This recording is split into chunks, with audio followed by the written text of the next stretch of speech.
O telefone tocou logo depois da meia-noite. Não aquele toque educado de número errado ou de um parente cansado, mas um som agudo, urgente, que já avisa que alguma coisa deu muito errado. Em meus 67 anos de vida, aprendi a respeitar ligações assim.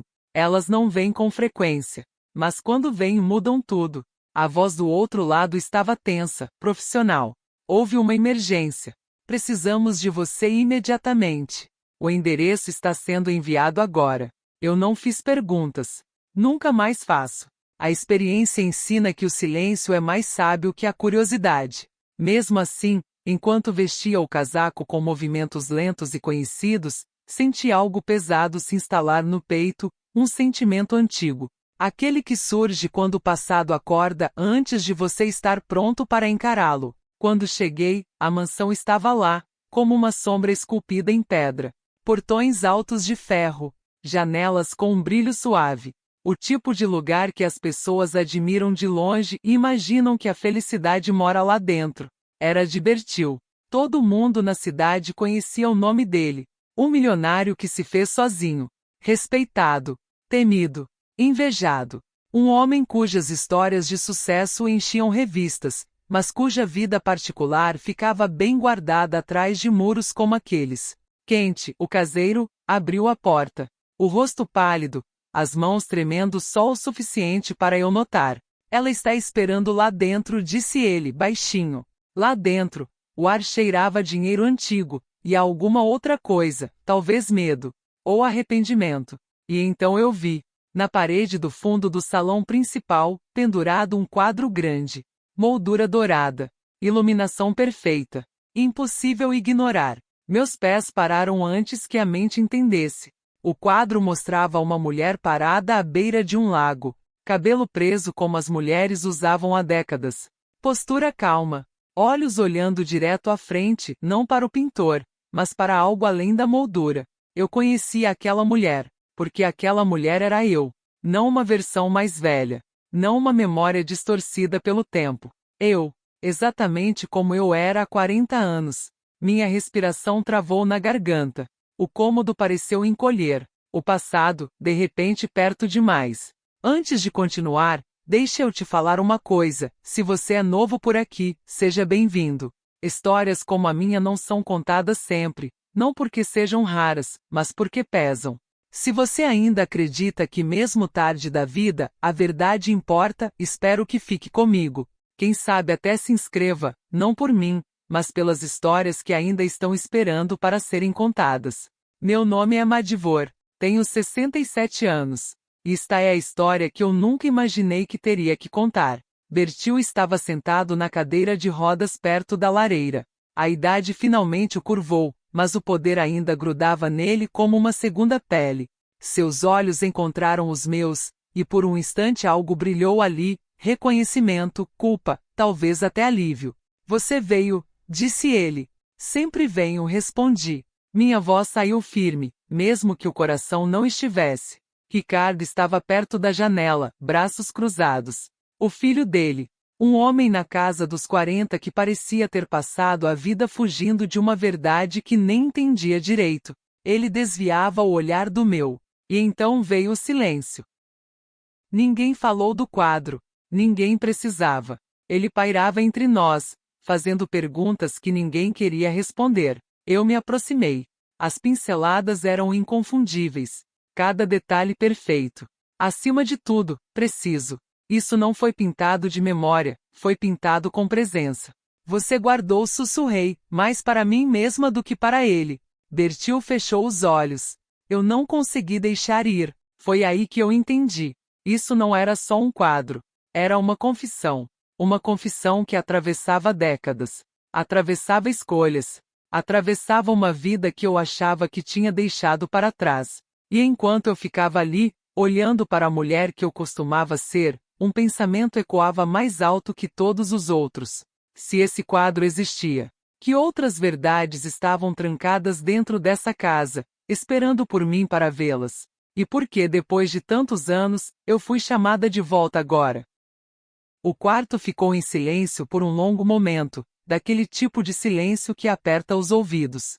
Mantive os olhos fixos no quadro, com medo de que, se eu desviasse o olhar, ele desaparecesse e levasse minha coragem junto. Você não tinha direito, eu disse finalmente. Bertil não respondeu de imediato. Seus dedos se apertaram nos braços da cadeira de rodas.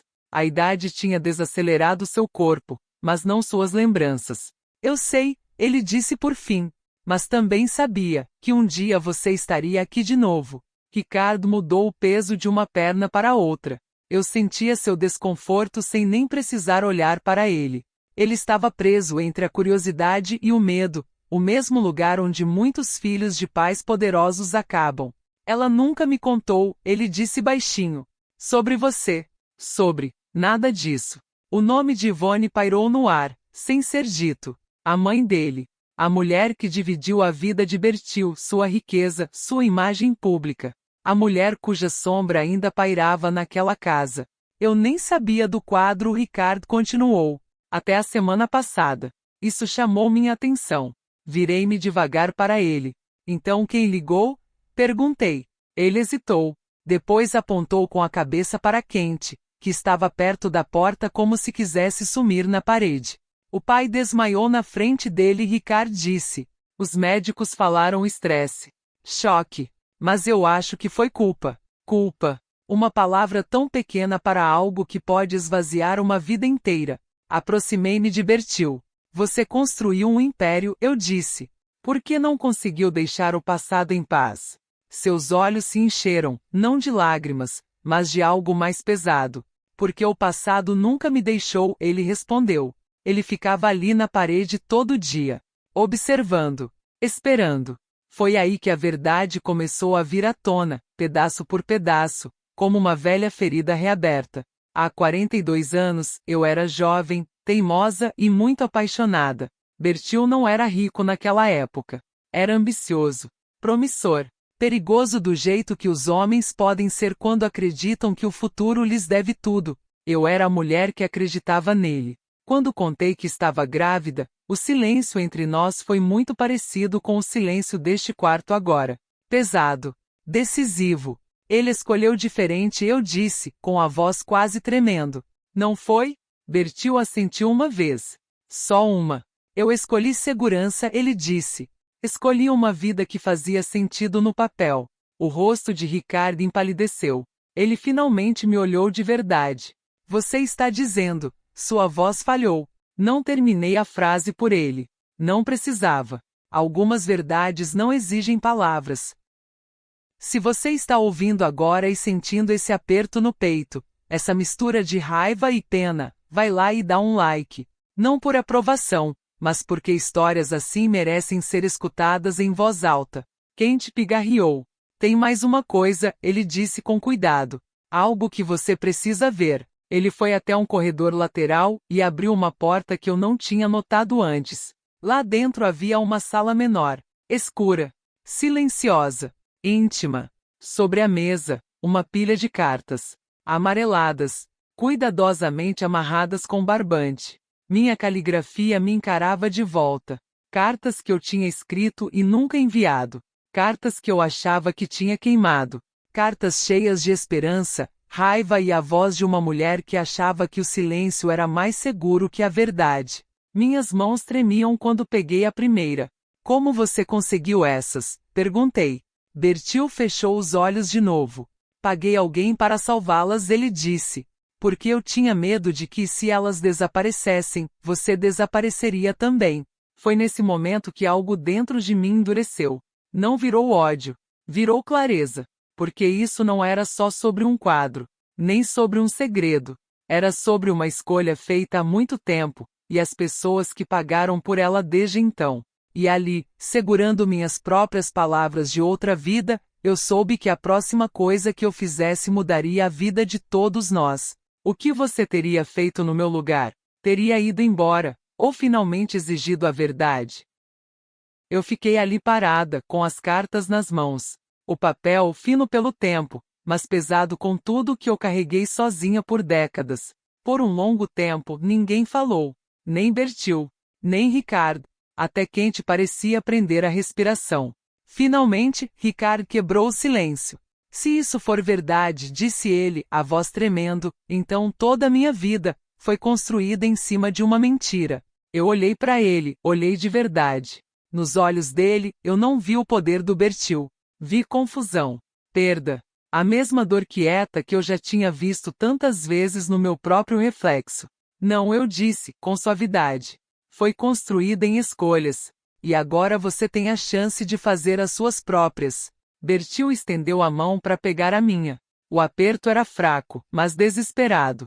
Eu não espero perdão, ele disse. Eu só queria que você soubesse. Você nunca foi esquecida. Eu tirei a mão devagar. Não com raiva. Com honestidade. Ser lembrada não é a mesma coisa que ser respeitada, respondi. Ele assentiu, como se já soubesse que eu diria isso. Kent aproximou a cadeira de rodas dele do quadro. A mulher à beira do lago olhava de volta para todos nós, calma, sem saber do futuro que a esperava. Senti uma ternura inesperada por aquela versão mais jovem de mim mesma. Ela merecia coisa melhor, sussurrou Ricard. Sim, eu disse. Merecia mesmo. Eu mesma tirei o quadro da parede. A moldura era mais pesada do que parecia.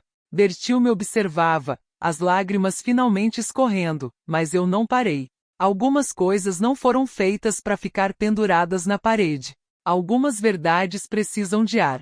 Vou levar isso, eu disse. Não por vingança. Por encerramento. Ricardo sentiu. É seu. Antes de sair da sala, coloquei o maço de cartas de volta na mesa. Essas ficam, eu disse. Você não apaga o passado escondendo ele. Você aprende com ele. Quando Kent abriu a porta da frente para mim, a mansão já não parecia intimidante. Parecia cansada. Como um lugar que prendeu o fôlego por tempo demais. Lá fora, o amanhecer começava a raiar. Uma luz pálida se espalhava pelo céu, suave e perdoadora. Eu me virei uma última vez. Bertil encontrou meus olhos. Viva bem, Madivor, ele disse baixinho. Eu já vivo, respondi. No caminho de volta para casa, pensei em quantas vidas são moldadas pelo silêncio. Em quantas pessoas envelhecem acreditando que foram esquecidas quando, na verdade, foram temidas, porque importavam demais para serem enfrentadas. Se essa história tocou você, nem que seja um pouquinho, dá um like agora.